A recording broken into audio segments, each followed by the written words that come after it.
ये वृंदावन बिहारी लाल की जय। आप भाग्यशाली हैं, आप घर बैठे श्री भक्तमाल की कथा सुन रहे हैं। आज राजा अम्बरीश की कथा शुरू होगी और ये इसके 3 भाग हैं। बोलिए वृंदावन बिहारी लाल की जय।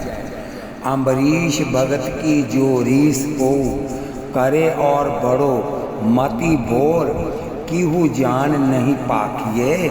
दुर्भाषा ऋषि शीस सुनी नहीं कहू साधु मानी अपराध सिर जटा खैंची नाखिए। लय उपजाए काल कृत्या विकराल रूप भूप महाधीर रहियो ठाडो अभिलाखिए। चक्कर दुख मानी ले कृषाणु तेज राख करी परी भीर ब्राह्मण को भागवत साखिए। राज ऋषि भक्त अम्बरीश की जय। राज ऋषि भक्त अम्बरीश से ईर्ष्या करके यदि कोई उनकी बराबरी करना चाहे तो वह महामूर्ख और पागल है, क्योंकि उनकी भक्ति को कोई जान नहीं सकता है। वह अपार है, उसका किसी भी प्रकार वर्णन नहीं किया जा सकता। दुर्भाषा ऋषि के समान किसी तपस्वी साधु का रोष नहीं सुना गया। भक्तों के साथ स्पर्धा और बराबरी नहीं करना चाहिए, इस उत्तम शिक्षा को भी उन्होंने नहीं माना। अम्बरीश जी को अपराधी मानकर उनके ऊपर कोपित हो गए। कौन? दुर्भाषा ऋषि। सिर की जटा खींचकर पृथ्वी पर पटक दी। उससे भयंकर रूप वाली काल कृत्या शक्ति उत्पन्न करके उसे आज्ञा दी कि इस राजा अम्बरीश को भस्म कर दो। वह अम्बरीश की ओर चली। वह महाधैर्यवान थे, भयभीत नहीं हुए। हाथ जोड़कर ऋषि को प्रसन्न करने की अभिलाषा से खड़े ही रहे। चक्र सुदर्शन भगवान राज्य समेत राजा की रक्षा में सदा तत्पर रहते थे। उन्होंने दुख मानकर काल कृत्या की अग्नि को राख कर दिया। पश्चात वह दुर्भाषा की ओर चले। ब्राह्मण पर भारी संकट पड़ा। श्रीमद् भागवत में सविस्तार वर्णन है। राजा की कोई संतान नहीं थी और एक बार राजा और रानी दोनों अपनी अमरावती नगरी को छोड़ करके चले गए वृंदावन धाम में 1 साल रहने के लिए। और जब गए तो भगवान कृष्ण ने सुदर्शन चक्र को आज्ञा दी कि आप जाइए और जाकर के राजा अम्बरीश की अमरावती के राज्य को आप संभालिए, क्योंकि मेरा भक्त आज वृंदावन की ओर जा रहा है। व्यवस्थ मनु के पुत्र हुए नभग और नभग के हुए महाभाग नाभा जी। इन्हीं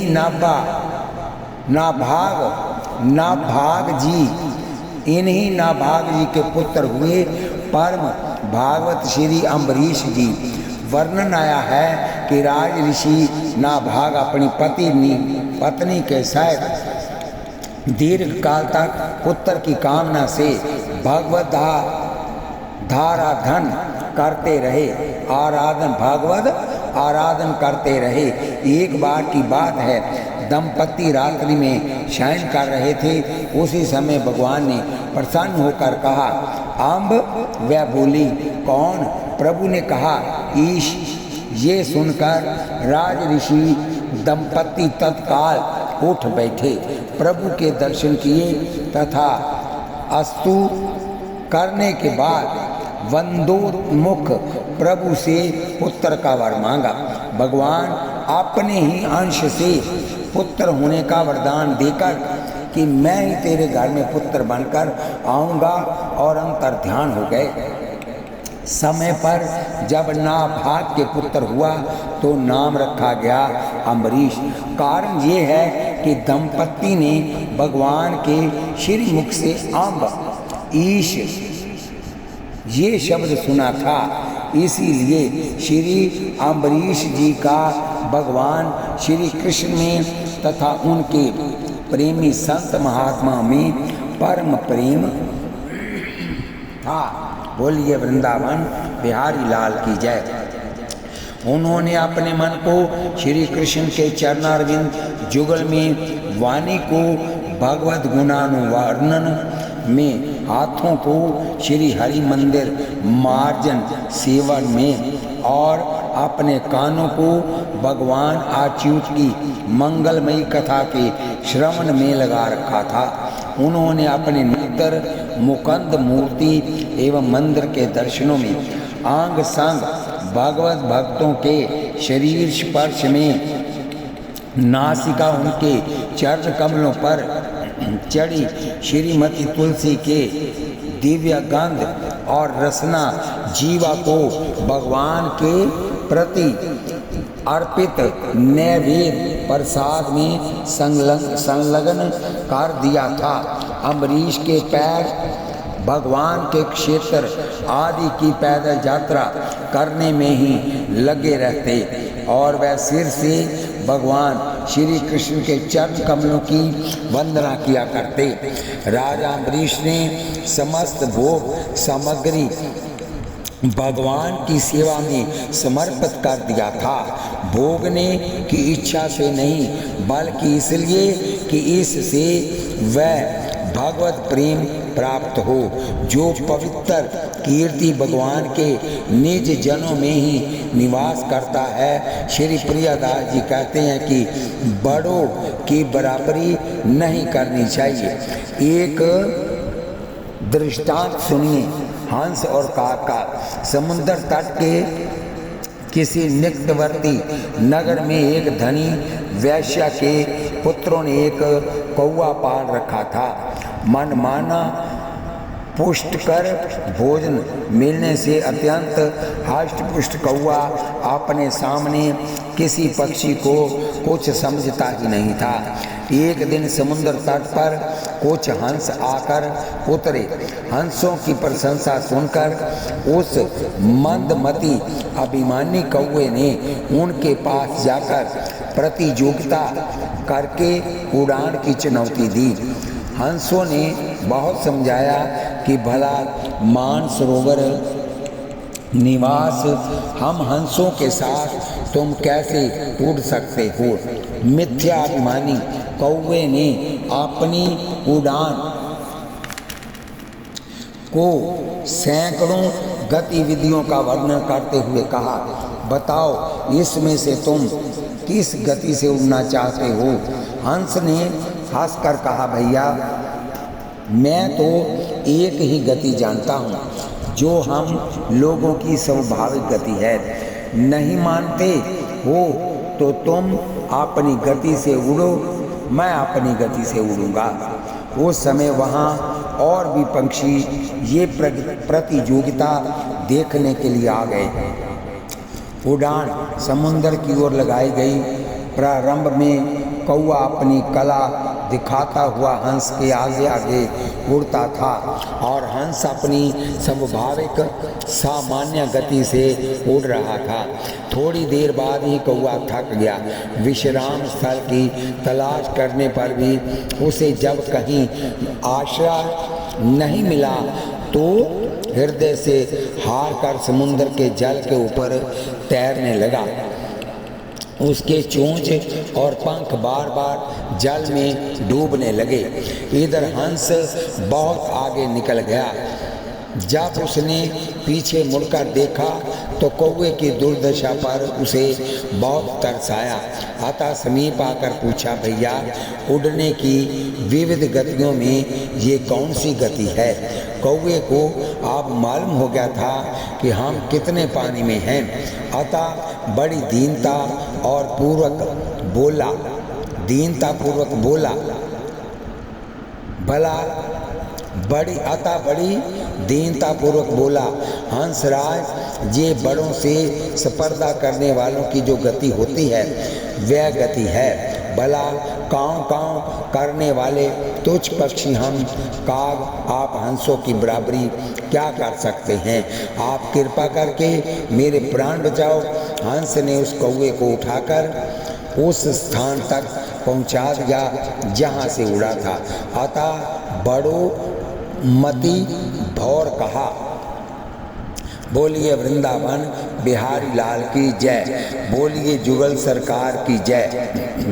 श्री दुर्वासा जी ने तीर्थराज प्रयाग में मकर संक्रांति के समय संत समाज के बीच श्री नारद जी के द्वारा अम्बरीश की बड़ी बड़ाई सुनी। क्योंकि श्री अम्बरीश जी नारद जी के कृपा पात्र थे, अतः श्री दुर्वासा जी को ऐसा लगा कि मानो ये शिष्य होने के नाते राजा की तो इतनी बड़ाई कर रहे हैं और हम ऋषियों की कोई चर्चा नहीं। अतः वहाँ से उठकर चले गए, चल दिए। परंतु आश्चर्य, दुर्वासा जी जहाँ भी जाते वहीं महाराज अम्बरीश की प्रशंसा सुनने को मिलती। तब तो दुर्वासा जी के मन में राजा की भक्ति को देखने की इच्छा हुई। फिर तो चल ही पड़े। उन दिनों महाराज अम्बरीश ने अपनी धर्मशील पत्नी के साथ भगवान श्री कृष्ण की प्रसन्नता के लिए 1 वर्ष तक द्वादशी प्रधान एकादशी व्रत करने का नियम लेकर विधि पूर्वक व्रत किया। व्रत की समाप्ति पर कार्तिक महीने में मधुपुरी में निवास करते हुए नित्य जमुना स्नान कर भगवान श्री कृष्ण का अभिषेक पूर्वक पूजन करते।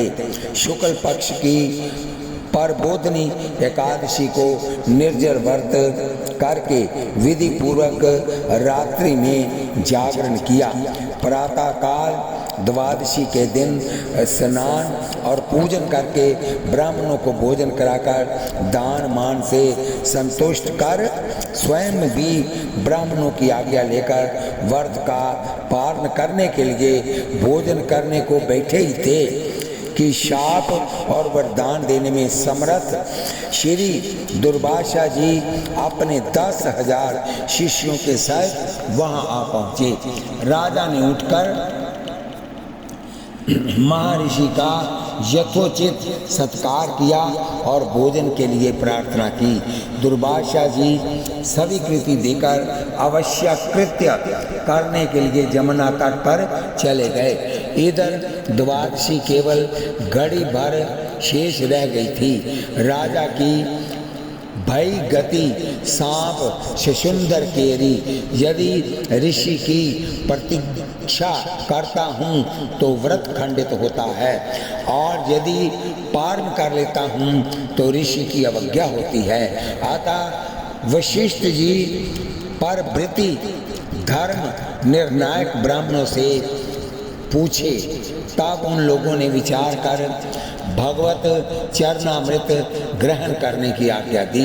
श्री अम्बरीश जी ने श्री कृष्ण चरणारविंदों का चिंतन करते हुए चरणामृत पी लिया। इतने में ही दुर्वासा ऋषि आ गए और वह सर्वज्ञ तो थे ही, सब जानकर अपना अपमान समझकर राजा का अपराध मानकर कोपित हो उठे। मान अपराध से जनाया गया कि राजा का अपराध है ही नहीं, वह तो शास्त्र सम्मत कार्य ही किए, परंतु उन्होंने अपनी जोरावरी बस उसे अपराध मान लिया। यद्यपि ब्राह्मण साधुओं से ने मुनि को समझाने का बहुत प्रयत्न किया कि राजा का कोई दोष नहीं है, परंतु ये तो किसी की शिक्षा सुन ही नहीं रहे थे। राजा को महाधीर कहने का भाव ये है कि दुर्वासा जी मुनि होकर भी बिना अपराध के अपराध मानकर कोपित हो गए, परंतु राजा को मुनि के इस विपरीत व्यवहार पर किंचित मात्र भी रोष क्षोभ नहीं हुआ। जो किसी प्रकार भी विचलित न हो वही तो परम धीर है। यथा परम धीर नहीं चल ही चलाए, नहीं तो राजा स्वयं भी समर्थ थे, चाहते तो बड़े से बड़ा कड़े से कड़ा प्रतिकार कर सकते थे। इस पर दृष्टांत श्री वशिष्ठ जी और निमि जी का आगे जाकर ये कथा आएगी। अब आगे चलते हैं। भाव ये है कि यद्यपि राजा का कोई अपराध नहीं था तो भी ऋषि को कैसे भी मेरे निमित्त से क्रोध हो गया, ये मेरा अपराध ही है। ये मानकर इसके प्रायश्चित के लिए आप अभिलाषा कर रहे थे कि अवश्य ही मुझे कृत्य जला दे, जिससे मेरा प्रायश्चित एवं मुनि को संतोष हो जाएगा। बोलिए वृंदावन बिहारी लाल की जय। अम्बरीश जी की अन्य प्रेम लक्षणा भक्ति से प्रसन्न होकर तथा भगवदा राधन में अत्यंत तन्मय होने के कारण राज्य शासन व्यवस्था की ओर से एकदम उदासीन जानकर भगवान ने उनकी रक्षा के लिए तथा शासन व्यवस्था के लिए सुदर्शन चक्र को नियुक्त कर दिया था, जो विरोधियों को भयभीत करने वाला एवं भक्तों की रक्षा करने वाला है। ऐसे सुदर्शन चक्र ने जब सर्वदा निर्दोष राजा पर मुनि को कोपित होकर कृत्य का प्रयोग करते देखा तो बड़ा ही दुख हुआ। फिर तो अपने प्रचंड तेज से कृत्य को भस्म कर मुनि पर ही झपटे। ये कथा श्रीमद् भागवत में आगे विस्तार से आएगी। बोलिए वृंदावन बिहारी लाल की जय। भाज्यो दिशा दिशा सब लोकपाल पास गयो, नेओ तेज चक्र चुन किए डारे हैं। ब्रह्मा शिव कहीं ये गही तोव तेव बुरी, दासनी को भेंट नहीं जान्यो वेद धारे हैं। पहुँचे बेकुंठ जाए कहो दुख अकुलाए, हाय हाय राखो प्रभु खरो तन जा रहे हैं। मैं तो हूँ अधीन तिनी, गुण को ना मान मेरे, भक्त वत्सल गुण सब ही कोटारे हैं। बोलिए वृंदावन बिहारी लाल की जय। दुर्वासा जी आगे आगे और जो कृत्य राक्षसी राजा अम्बरीश के पीछे छोड़ी थी वही दुर्वासा के पीछे लग गई। ब्रह्मा शिव सब ने उनका त्याग कर दिया कि हम भगवान के भक्त द्रोही को अपने यहाँ स्थान नहीं दे सकते। आखिर में दुर्वासा ऋषि बैकुंठ पहुँच गए त्राहि माम करते हुए। दुर्वासा जी चक्र सुदर्शन के भय से भागे। भगवान ने सुदर्शन चक्र उनके पीछे लगा दिया था और जो कृत्य राक्षसी थी उसको समाप्त कर दिया था पहले। सभी दिशाओं में सभी लोकों में और सभी लोकपालों के पाए गए, उनके पास गए पर किसी ने भी उनकी रक्षा नहीं की। चक्कर का असह्य तेज बढ़ता ही जा रहा था। वह ऋषि को जलाकर पत्थर से चूना की तरह तप्त कर रहा था। वह ब्रह्मा और शंकर के लोक को गए, उन्होंने भी रक्षा नहीं की और कहा कि भक्तों की परीक्षा लेने की तुम्हारी ये आदत बड़ी बुरी है। भक्तों की महिमा और उनके भेद तो आपने बिल्कुल ही नहीं जाना, जिसका सभी वेद वर्णन करते हैं। तब दुर्वासा जी बैकुंठ लोक में भगवान के पास पहुँचे और व्याकुल होकर बोले कि हाय हाय प्रभु रक्षा करो, मुझ ब्राह्मण के उत्तम शरीर का आपका चक्कर जला रहा है। भगवान आप शरणागत रक्षक, भक्त आरती नाशक और ब्राह्मण देव हैं। आपके इन तीनों गुणों के प्रताप से मैं रक्षा के योग्य हूँ, क्योंकि मैं शरणागत दुखी ब्राह्मण हूँ। भगवान ने कहा कि मैं तो अपने भक्तों के अधीन हूँ, स्वतंत्र नहीं हूँ।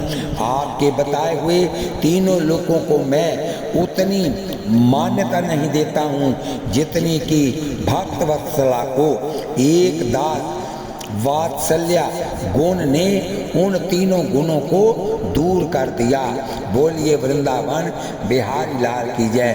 भूप रयो ठाडो और ऋषि भाजियो, यही अंतर है भक्ति और तप में। आन नए गतिक भक्त राजा अम्बरीश भगवान का स्मरण करते हुए अपने स्थान पर अचल हैं, खड़े ही रहे हैं। परम तपस्वी महर्षि दुर्वासा भागे भागे फिर रहे हैं, कृत्या ऋषि परयुक्त हैं। राजा ने अपनी रक्षा के लिए प्रार्थना नहीं की, चक्कर का प्रयोग नहीं किया, वह भगवत परयुक्त हैं। दुर्भाषा कृत्या परयोग को श्री चक्र ने विफल कर दिया, परंतु चक्र कृत्या को तप निवारण करने में असमर्थ है। भक्त का बाल भी बांका नहीं हुआ और तपस्वी जी चुने हुए जा रहे थे। इसी से भक्ति की सर्वश्रेष्ठ माना गया है, भक्ति को सर्वश्रेष्ठ माना गया है।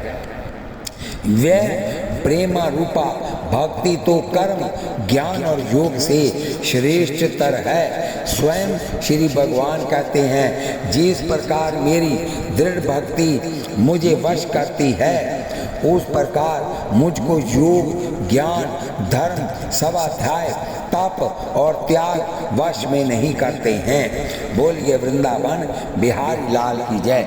भगवान ने कहा, हे अर्जुन, जैसा तुमने मुझको देखा है वैसा वेद तप दान यज्ञ आदि से मैं नहीं देखने में आता हूँ। हे परंतप अर्जुन, आनन्य भक्ति के द्वारा ही इस प्रकार से मुझे देखा जाना, मुझे तत्व से जानना और मुझ में प्रवेश पाना संभव है। बोलिए वृंदावन बिहारी लाल की जय। सूरपति सुत दरी बायस बेशा, शठ चाहत रघुपति बल देखा, सीता चरण चोट हति बागा, मूढ़ मंदमति कारण कागा, चला रुधिर रघुनायक जाना, सीक धनुष सायक संदाना, प्रेरित मंत्र ब्रह्मा सरधावा, चला भाजी बायस बहु पावा, धरी निज रूप गयो पितु पाही। काग जो जयंत था, इंद्र का पुत्र, जब सीता जी के चरणों में चोंच मारी तो भगवान ने एक सीख उठा करके घास का तीला उसकी ओर ब्रह्मास्त्र के रूप में चला दिया और फिर भागा भागा पिता के पास पहुंचा। राम विमुख राखा ते ही नाई, ब्रह्मा जी ने निकाल दिया, चला जा जहां से इंद्र ने निकाल दिया। ब्रह्मलोक में गया, ब्रह्मा ने भी भगा दिया। शिवलोक में गया, वहां से भी भगा दिया गया।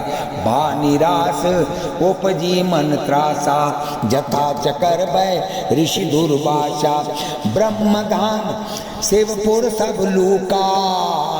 ब्रह्मलोक गया, शिवलोक गया, फिरा क्षमित व्याकुल भय शोका। काहू बैठन कहा न होही, राखी को सकई राम कर द्रोही। मातु मृत्यु पितु समन समाना, सुधा होई विष सुनु हरि जाना। मित्र करई सतरिपु कै करनी, ता कह विबुध नदी बैतरनी। सब जग नाही अनलहु ते ताता, सो रघुवीर मुख सुनु बराता। बोलिए वृंदावन बिहारी लाल की जय। जब मेरी दो पराध की आयु समाप्त होगी, जब मेरी दो प्रारब्ध की आयु समाप्त होगी और काल स्वरूप भगवान अपनी सब सृष्टि लीला समेटने लगेंगे और इस जगत को जलाना चाहेंगे। उस समय उनके भरू भंग मात्र से ये सारा संसार और मेरा ये लोक भी लीन हो जाएगा।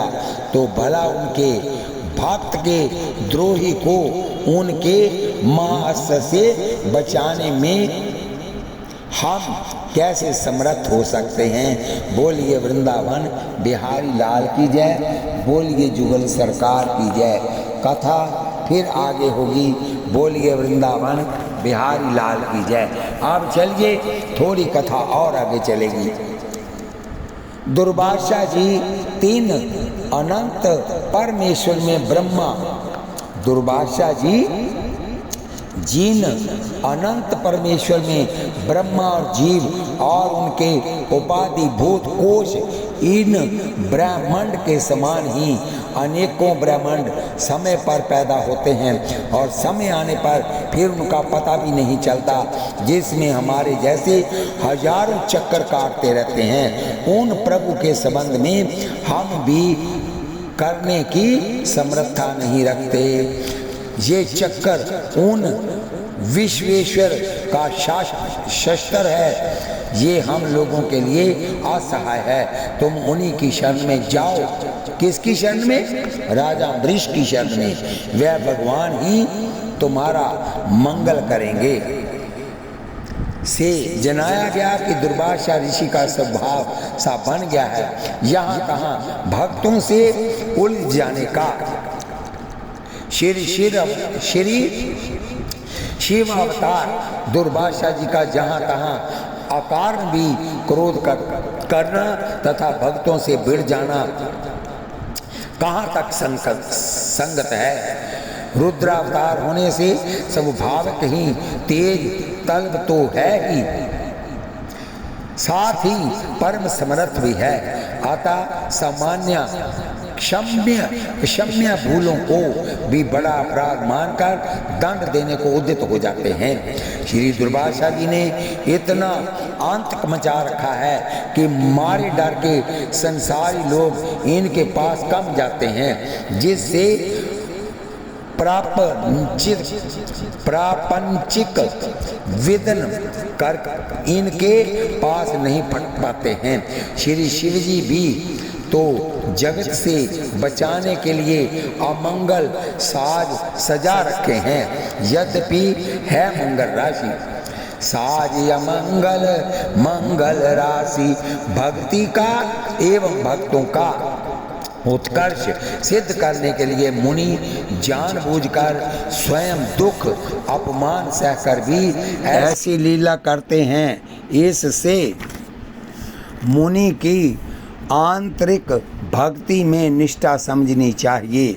स्वयं भगवान भी भक्ति तथा भक्तों की महिमा बढ़ाने के लिए ऋषि को ऐसी प्रेरणा ही कर देते हैं। एक बात समझ रखने की है कि भक्तों से भिड़ने में दुर्वासा जैसे परम तपस्वी ही समर्थ हो सकते हैं, सर्वसाधारण नहीं। अतः इन्हें उपयुक्त पात्र जानकर भगवान इन्हें ऐसी ही प्रेरणा कर देते हैं, परंतु व्यवहारिक रूप में ये भक्तों के साथ प्रतिकूल वर्ताव अच्छा है। बोलिए वृंदावन बिहारी लाल की जय। वर्ताव अच्छा है, अतः कहते हैं ये कि दास भगवान को अत्यंत प्यारे हैं। यथा श्री लक्ष्मी भगवान को प्राणों से भी अधिक प्रिय हैं। कौन? भगवान के भक्तों की माला भगवान ने अपने गले में डाल रखी है और वैकुंठ में बैठकर भगवान विष्णु श्री लक्ष्मी जी को भक्तों की कथा ही सुनाते हैं। उनसे अधिक प्रिय कोई नहीं है, परंतु ये भी यदि भक्तों से द्वेष करें तो भगवान उन्हें भी अविलंब छोड़ देंगे, परंतु भक्त का परित्याग नहीं करेंगे, क्योंकि भक्त अति प्यारे हैं। पूर्णा सब सम प्रिया, सब सम प्रिया सब मम उपजाए, सब ते अधिक अनुज मोहि भावे, तिन में द्विज द्विज में श्रुति धारी, तिन महु निगम धर्म अनुसारी, तिन में प्रिया विरक्त पुनि ज्ञानी, अज्ञानी हूँ ते अति प्रिय विज्ञानी, तिन ते पुनि मोहे प्रिय निज दासा, जेहि गति मोहि ना दूसरी आशा, मायापति सेवक सन माया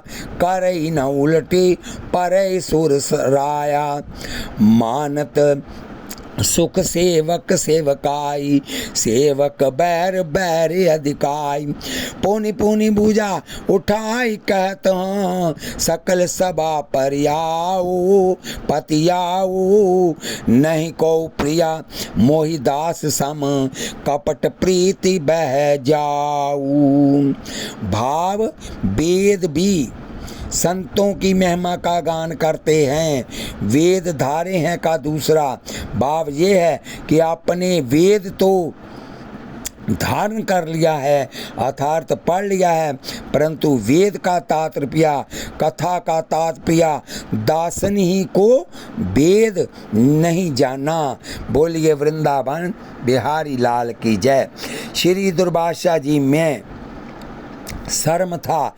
सर्वथा भक्तों के अधीन हूँ। दुर्वासा जी को भगवान ने कहा मैं सर्वथा भक्तों के अधीन हूँ, मुझ में तनिक भी स्वतंत्रता नहीं है।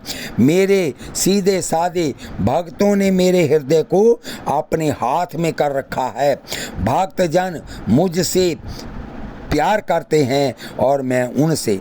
ब्राह्मण अपने भक्तों का एकमात्र आश्रय मैं ही हूँ, इसलिए अपने साधु स्वभाव भक्तों को छोड़कर मैं ना तो अपने आप को चाहता हूँ और ना अपनी अर्धांगिनी यानी कि मैं लक्ष्मी को भी नहीं चाहता, लेकिन मुझे भक्त प्रिय हैं। अगर मेरी लक्ष्मी भी, मेरी धर्म पत्नी उनका त्याग कर दे, उनकी निंदा कर दे, तो मैं उसको भी छोड़ने के लिए तैयार हूँ। जो भक्त स्त्री पुत्र ग्रह गुरुजन प्राण धन इहलोक और परलोक सब को छोड़कर केवल मेरी शरण में आ गए हैं, उन्हें छोड़ने का संकल्प भी कैसे कर सकता हूँ। जैसे सती स्त्री अपने पातिव्रत से सदाचारी पति को वश में कर लेती है, वैसे ही मेरे साथ अपने हृदय को प्रेम बंधन से बांध रखने वाले समदर्शी साधु भक्ति के द्वारा मुझे अपने वश में कर लेते हैं। बोलिए वृंदावन बिहारी लाल की जय। इस कथा को हम यहीं विश्राम देते हैं। कल फिर राजा अम्बरीश की कथा होगी। आप भाग्यशाली हैं, भागवत श्री भक्तमाल आप घर बैठे सुन रहे हैं। माताएं बहनें भाई बंधु अजीज जितने भी इस कथा को सुन रहे हैं, वह सभी मुझे आशीर्वाद के रूप में इस कथा को सब्सक्राइब लाइक शेयर करें। शेयर जितनी बार मर्जी कर दो, लेकिन लाइक और सब्सक्राइब एक बार ही होता है। आप प्रेम के बंधन में प्रभु की कथा सुनते जाइए, भक्तों की कथा सुनेंगे तो आप भी भक्त ही बन जाएंगे। और कमेंट में लिखिए कि आपको ये कथा कैसी लग रही है, ताकि मुझे भी आशीर्वाद प्राप्त होगा और मैं भी खुशी से आपको कथा सुनाता रहूँगा। बोलिए वृंदावन बिहारी लाल की जय। बोलिए जुगल सरकार की जय। श्री कृष्ण गोविंद हरे मुरारे, हे नाथ नारायण वासुदेव।